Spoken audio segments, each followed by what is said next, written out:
Ladies and gentlemen, my name is Aaron Blade, and I'm the editor, creator, and producer of what you're watching right now, Blade Talk. If you are new here, welcome, and you find this presentation helpful and informative, do me a huge favor and hit that like button. Do me an even greater favor and subscribe to my channel. I always appreciate all the support that I am given. It is good to be back. Thank you all so much for bearing with me during my move. Pictures will be coming soon, so make sure you're subscribed and got your notifications turned on so you know when I post those pictures of my new house. That being said, in today's presentation, I want to go over a controversial topic in the Jewish community, and that is Jewish proselytizing. Should we, as Jews, or should we not, be seeking out potential converts? My thoughts? Stay tuned to find out. Let's hit that intro and let's begin.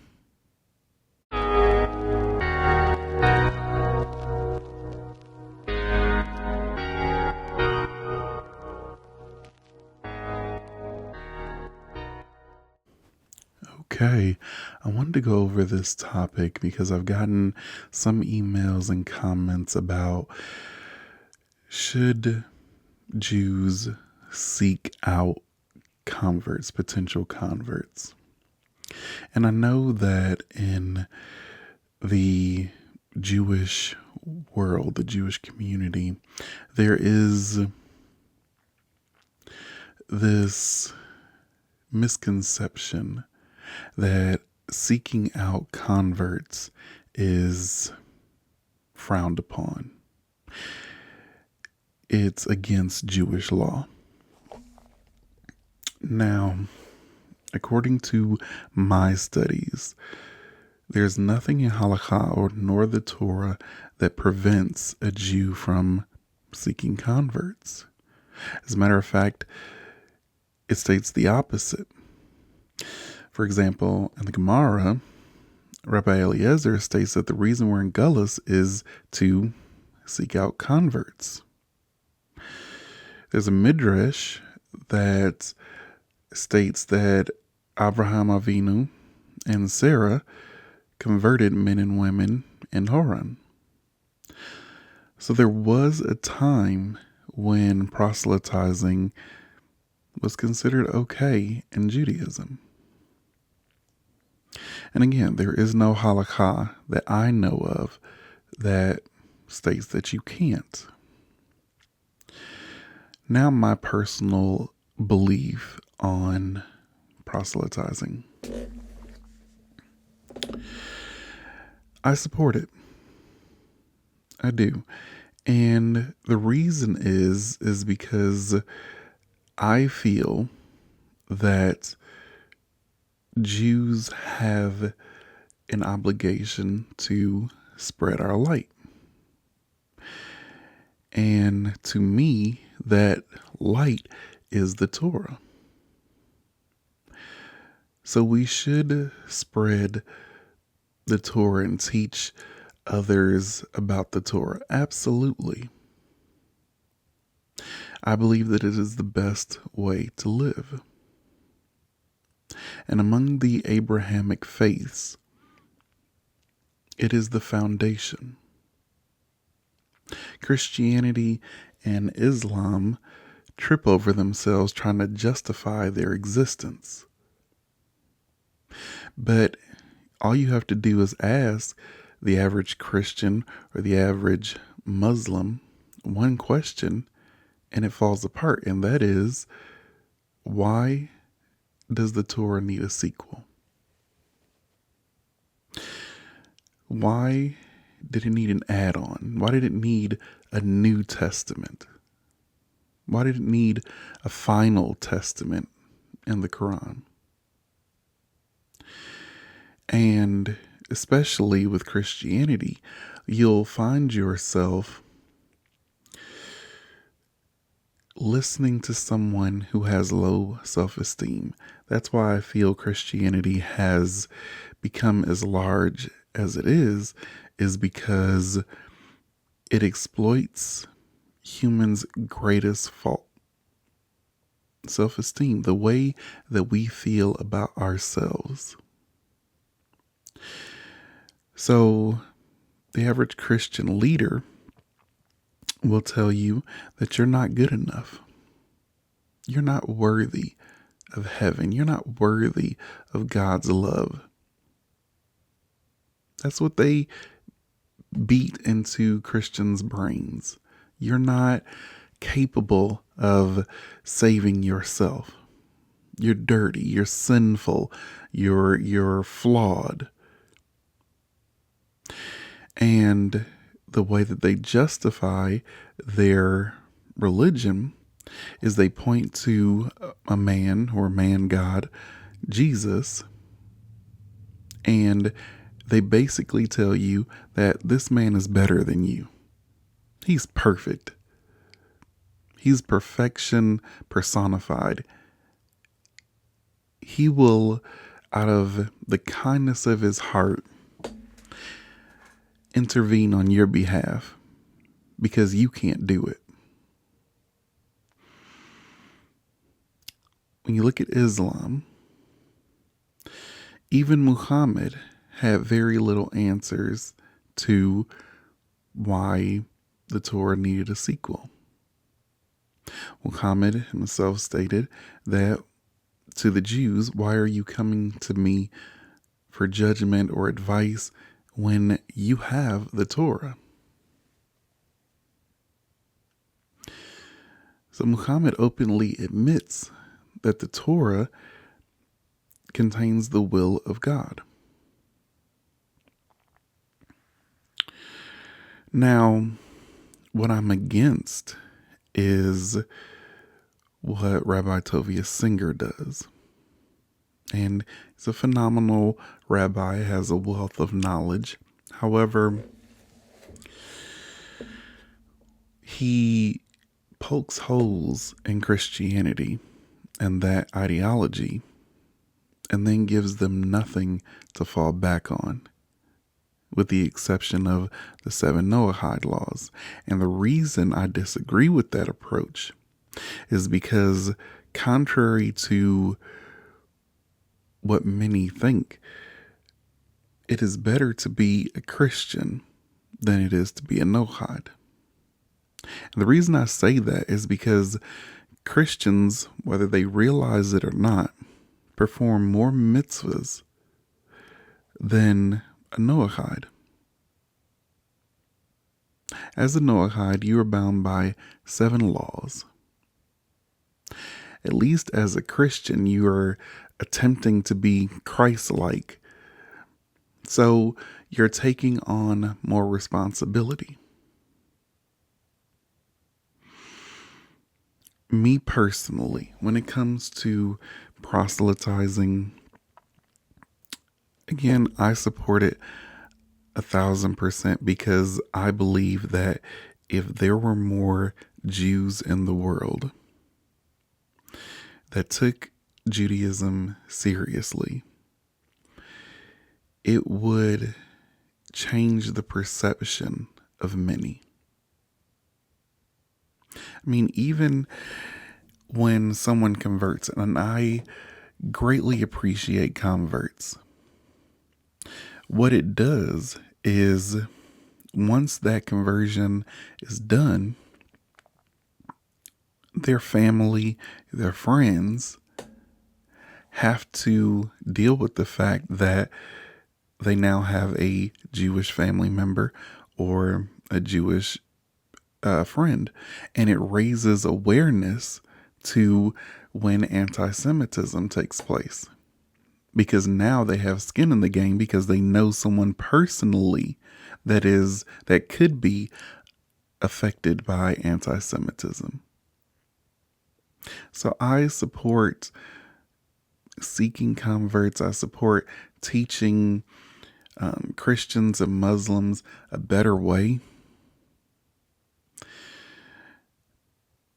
But again, make sure that you give them Judaism to fall back on once you engage in dialogue with someone from a different faith. We as Jews have something precious, the Torah.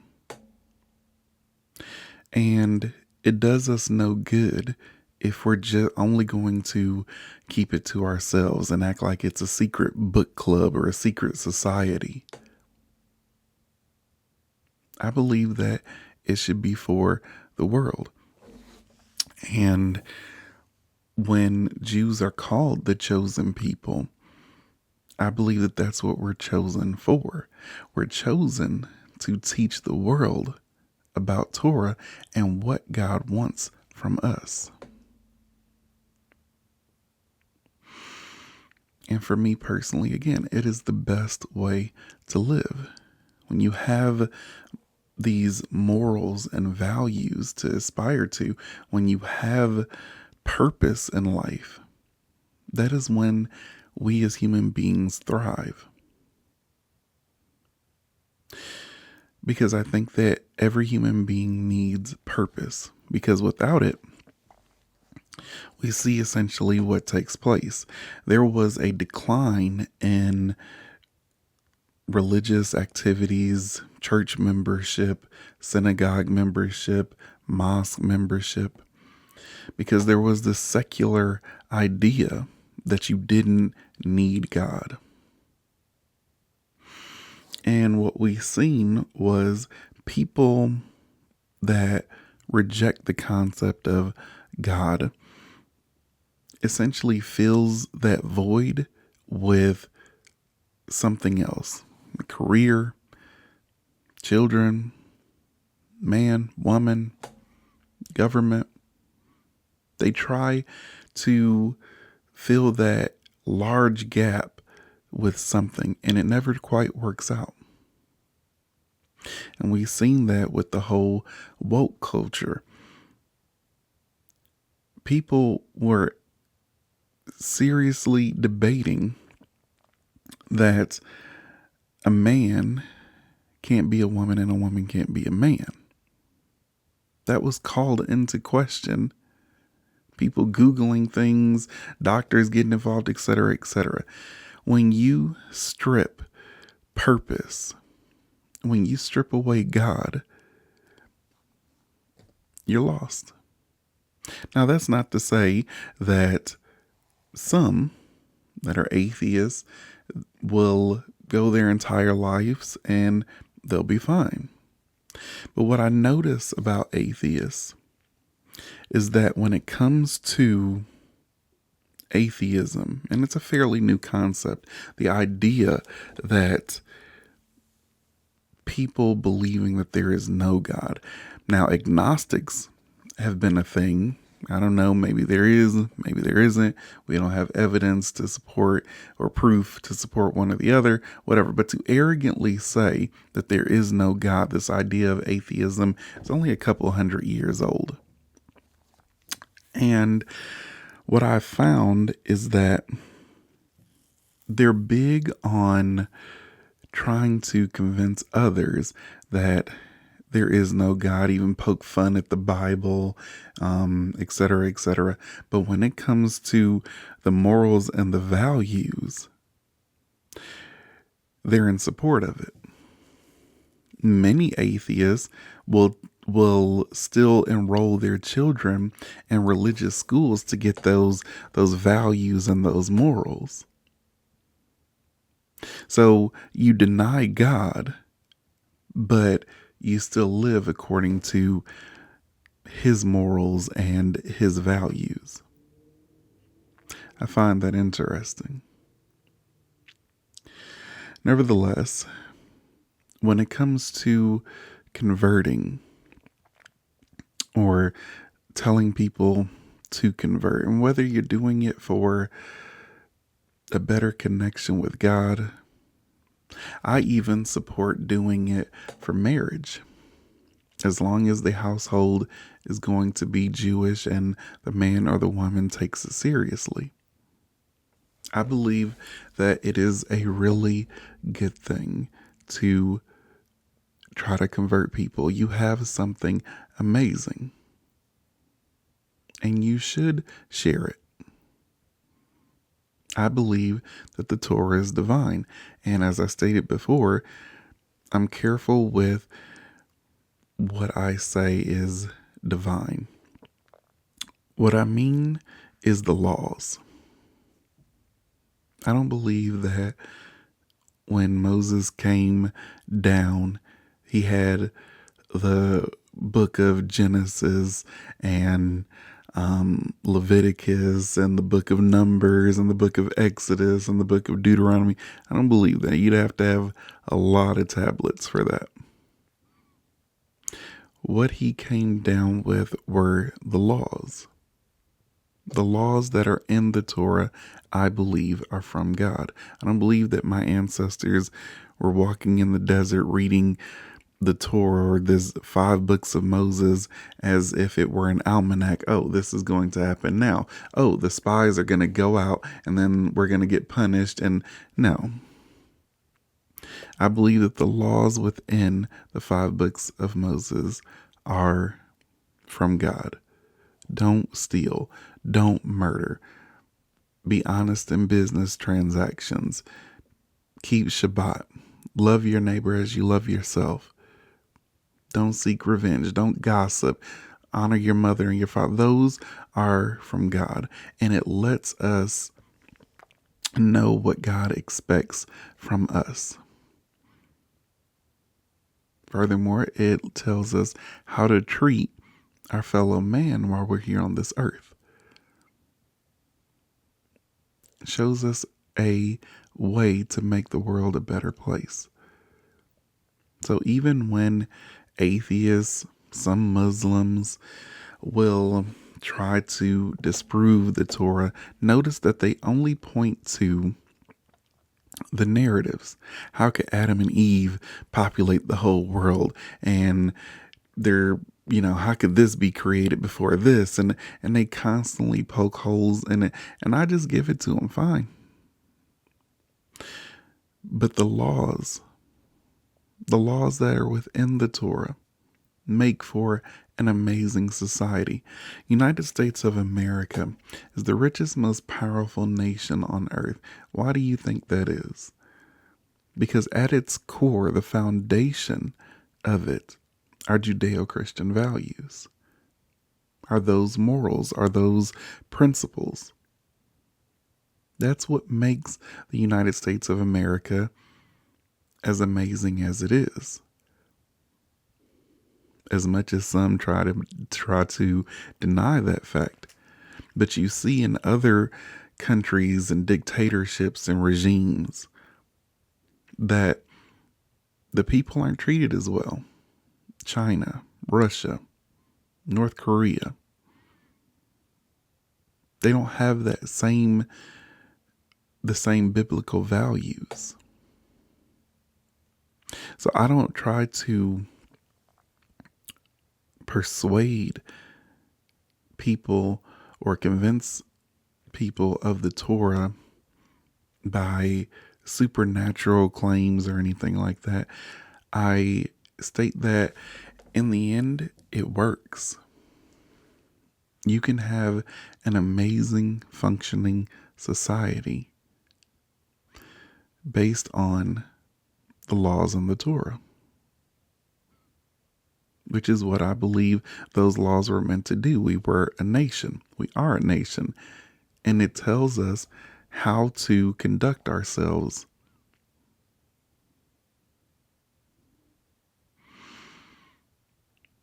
So for me, being able to teach someone those laws and teach someone about Judaism, because let's face it, many don't know. You tell the average person, I'm Jewish, and their response is, I don't really know anything about it. And that is our fault as Jews, because I believe it's our job to inform the masses. I think that the world would be a better place if we did. As opposed to, again, making it seem like we're so exclusive and we're some kind of secret society, because that's how conspiracy theories are getting brought.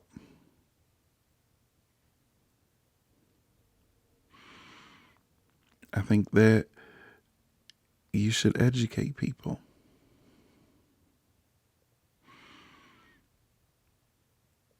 Because I think that as Jews, we are a step behind in that.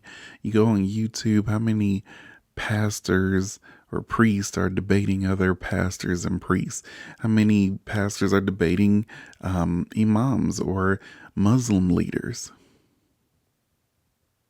You have Dr. Zakir Naik debating Christian pastors. You have Shabir Ali debating Christian pastors.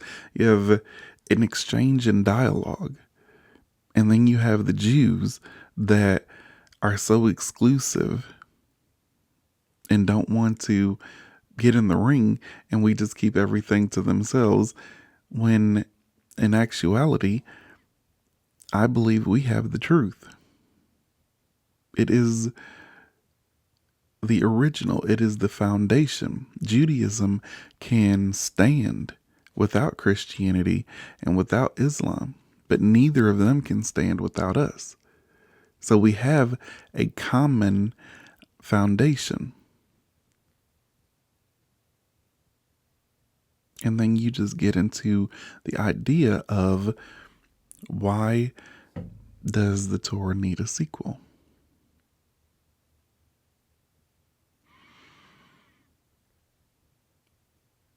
I don't believe in idolizing any man, and that's for any faith. So you'll hear Christians say that they need to be more Christ-like.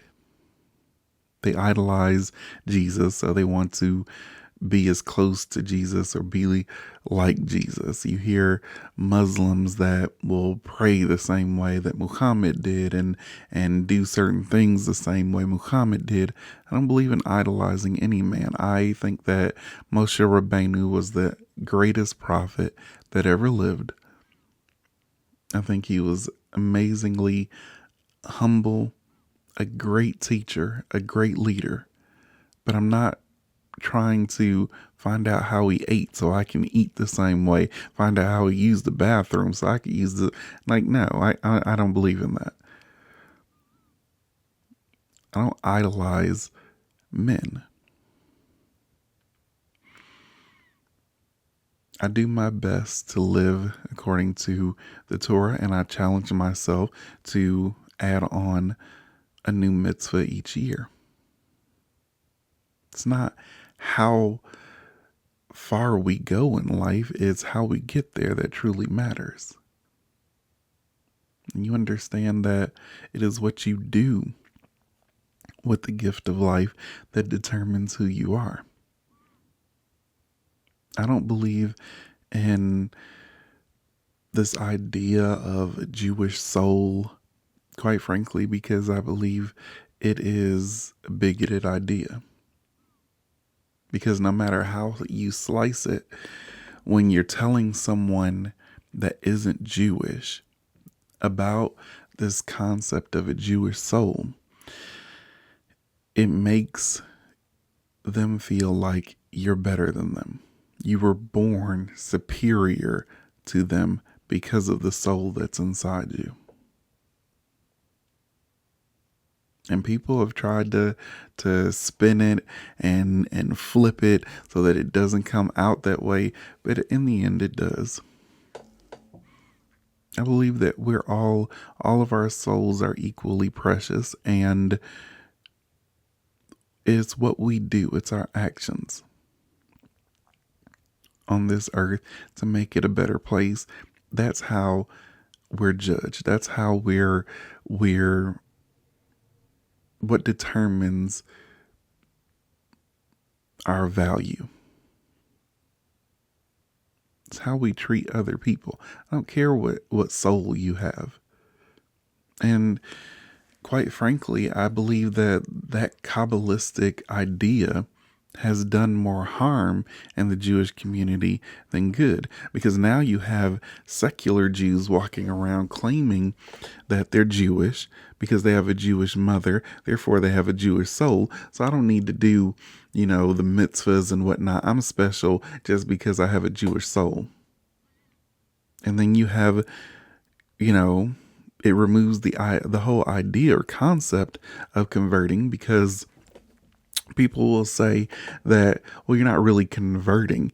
If you're drawn to Judaism, it's because your soul was out Mount Sinai. You're special, and your soul, and no, it's your actions. You chose a path, and give yourself more credit than that, as opposed to this was preordained, this was predetermined, because that would violate our free will, which God gave us. You have free will.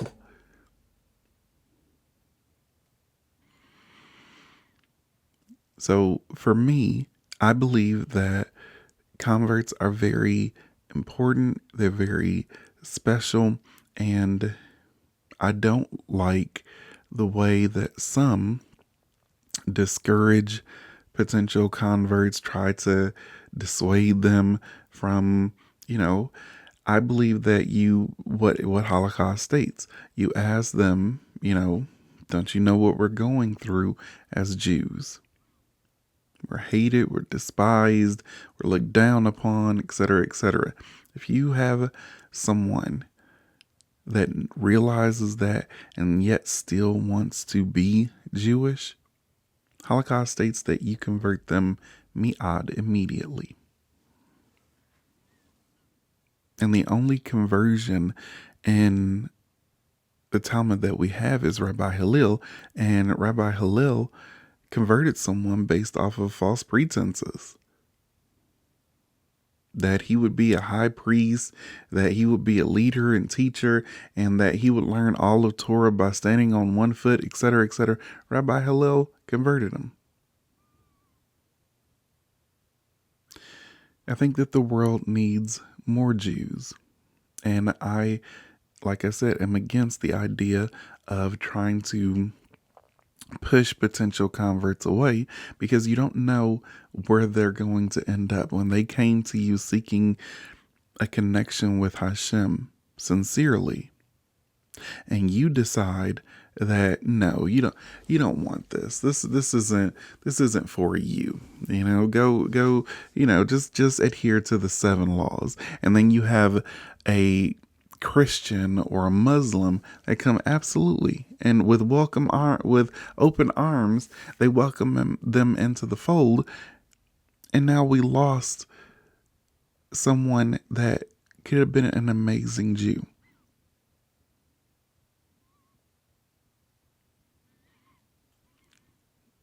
So I'm 100% against that. I don't like discouraging people from becoming Jewish.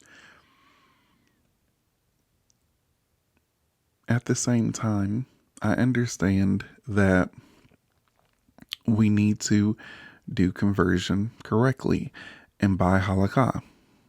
It doesn't mean Orthodox standards, because honestly, I think that the Orthodox movement conversion is highly political. The movement has given itself the right to nullify conversions. And that appears nowhere in halakha. So I think that it's highly political. And I don't discourage someone, if you want to live an Orthodox life, then by all means, join the Orthodox movement. And again, even if you're doing it because your potential spouse is Jewish, by all means, I support it 1,000%. Because I believe in love. It's not as it states in Tanakh that it's not good for man to be alone. Which is interesting, because you have some that believe that I need to find someone exactly the way I am. Meaning, the same interests, we like the same things, we dislike the same things, etc., etc. I'm against that because I think that you need to find someone with the same values. The idea is to find someone that is different, and you figure out a way to make it work, because again, the Torah states that it is not good for man to be alone. But if you find someone that thinks the same way that you do, has the same interests, like the same food, the same music, etc., etc., then I'd argue that you're still alone. The Tanakh states that it's not good for a man to be alone. If you find someone that is exactly the way you are, you're still alone. I think there's beauty in differences and finding a way to make it work. As long as, again, the foundation and the values are the same.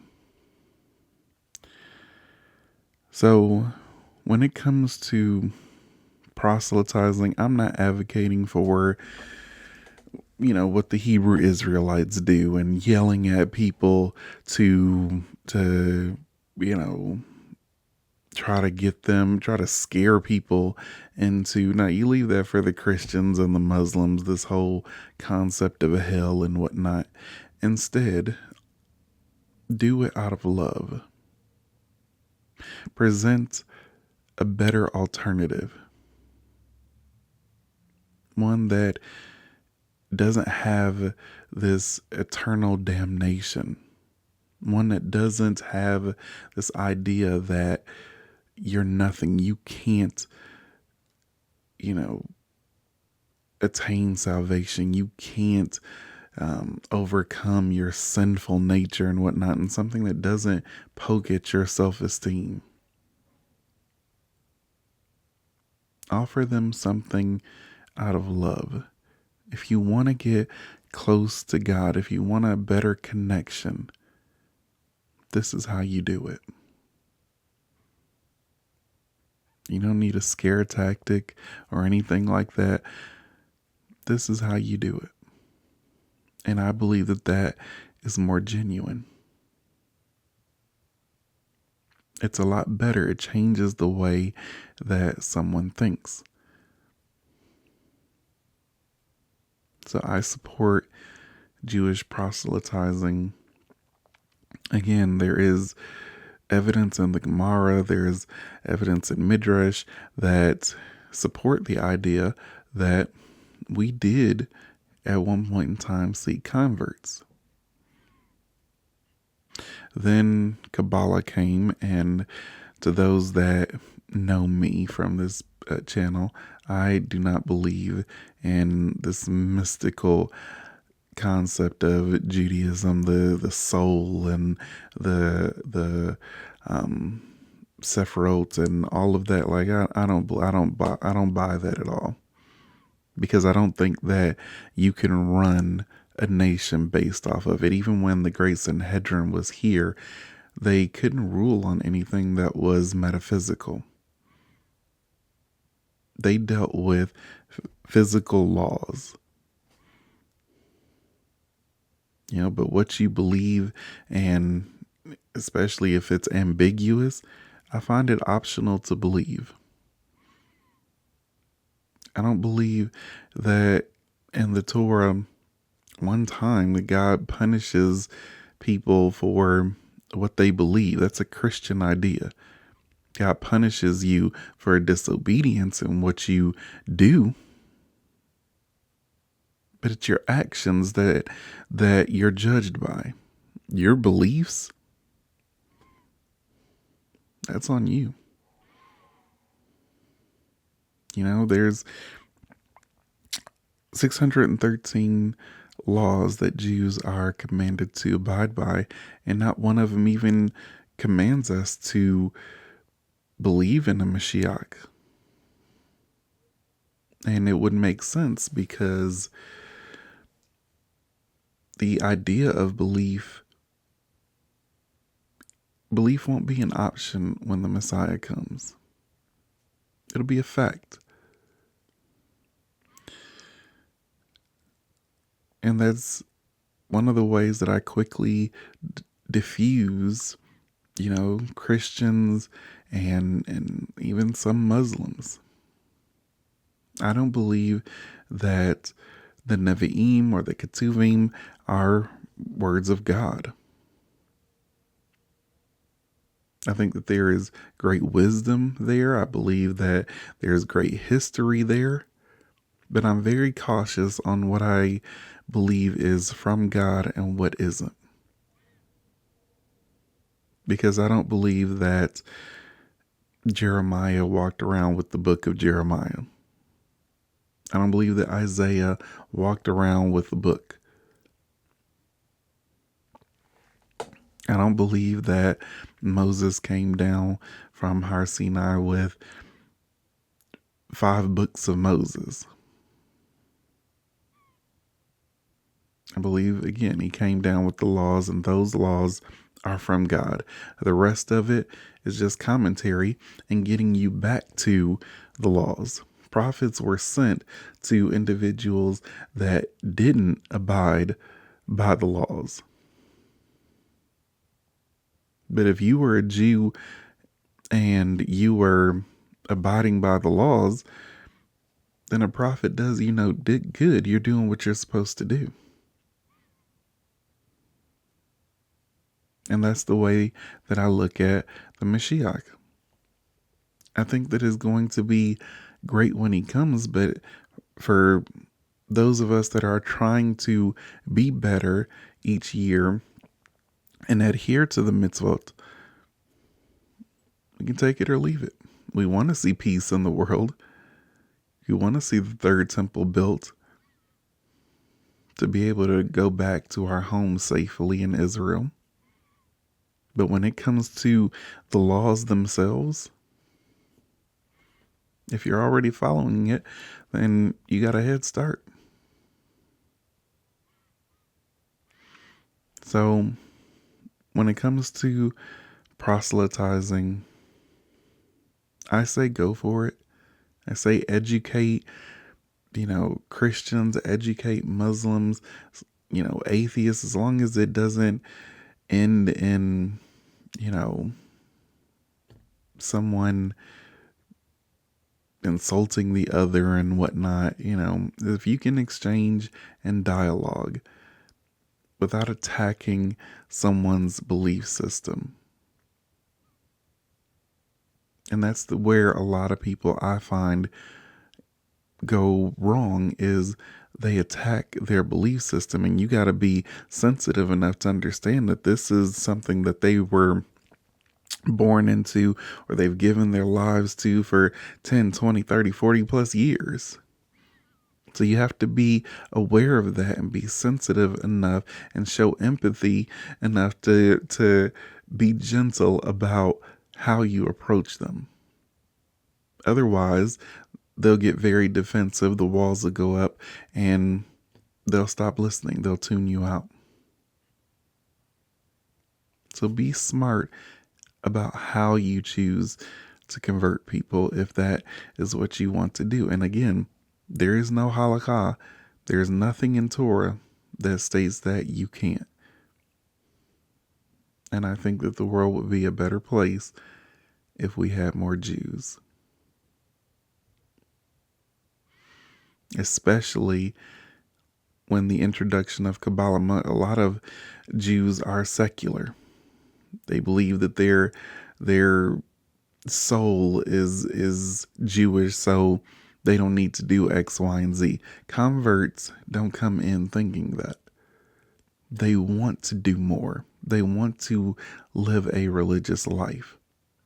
They want a closer connection to God. They want to obey the laws. And I believe that we need that. We need more of that. Because, quite frankly, many born Jews that are secular are just arrogant. They say that they're Jewish, but they haven't read the Torah, they haven't observed Shabbat, they haven't went to shul, they basically know nothing except that they came from a Jewish woman, so they don't need to do anything. And that's a Kabbalistic idea that I disagree with. But again, I support Jewish proselytizing. So, if you found this presentation helpful and informative, do me a huge favor and hit that like button. Do me an even greater favor and subscribe to my channel. I always appreciate all the support that I am given. Thank you all so much for bearing with me. It is good to be back. Thank you all. Be good to yourselves. Be good to others. And until the next episode, you all take care.